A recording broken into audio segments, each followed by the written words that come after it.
My name's Elliot, and this is Breaking Into Film. On this episode, we're going to be looking at my background in the film industry, as well as where my passion came from. Let's see what happens. So some background on myself. I actually work in IT as a day-to-day basis, and this film stuff is actually just a side gig for myself.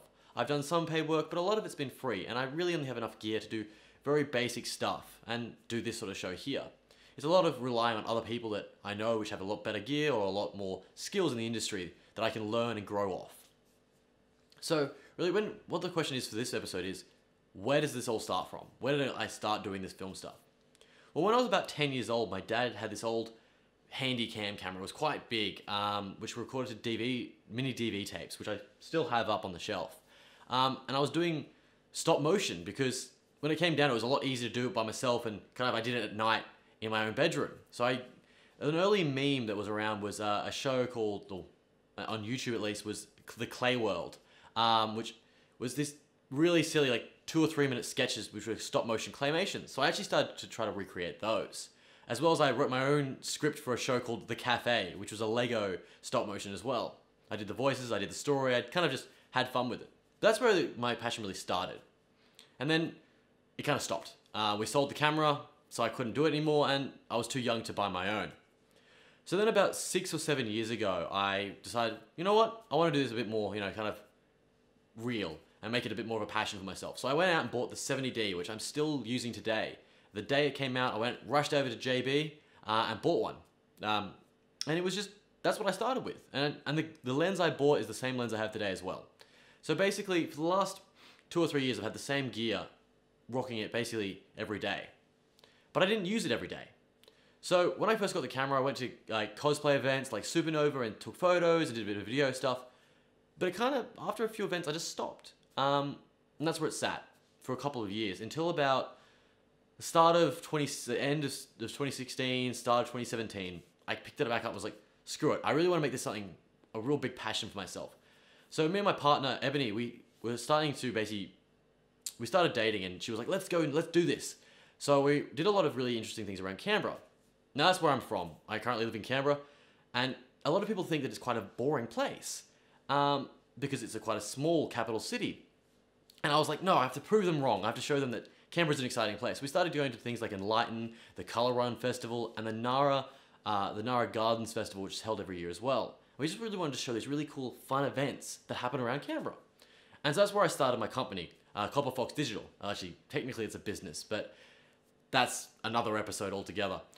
But yeah, so I started Copper Fox Digital. So I'll leave the links to the videos that I made for that channel down below. That's where a lot of my kind of more production stuff is being placed on. And so we did that. We did about 3 or 4 videos there, and which were absolutely amazing. And I was super excited to do it. I actually bought myself a glide cam, which I will be talking about as well on another episode.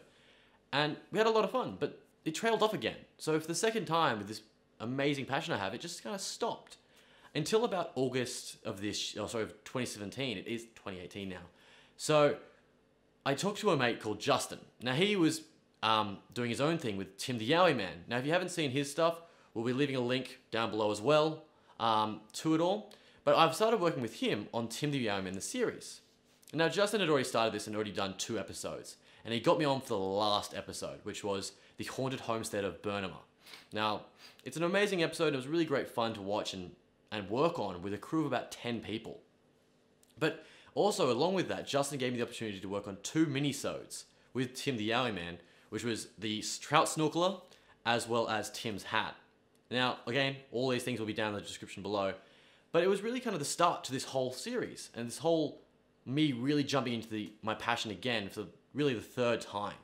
And that's why kind of part of the reason why this show is a thing, is because I realized that I kept on having these peaks of episodes and these passions that I had, but I never was able to keep on pushing on. So we have wrapped season 1 of Tim the Yowie Man, and we will be doing season 2 this year. But in between, I thought it was really good to get on and start working with my own skills and developing them to use them in the next series, as well as other projects. Now don't get me wrong, I've done a few paid gigs, so I've done a few weddings and things like that. But overall, I've only had these kind of sporadic opportunities to work on things. And so with this series, kind of going back to the kind of the intro episode as well, is that it's going to be a weekly thing of trying to make sure I'm developing these skills that I have. And it's also going to be kind of a stopgap between these big events of, you know, working around Canberra, working with Tim the Yowie Man, as well as just paid gigs like weddings and commercial stuff. So I guess that's really my background. That's kind of where I came from and what I'm going towards. So if you have any other questions about what I like, other things that I've done or things that I've kind of brushed over, feel free to leave them as a comment down below. Otherwise, I hope you guys enjoyed, and I'll see you in the next episode.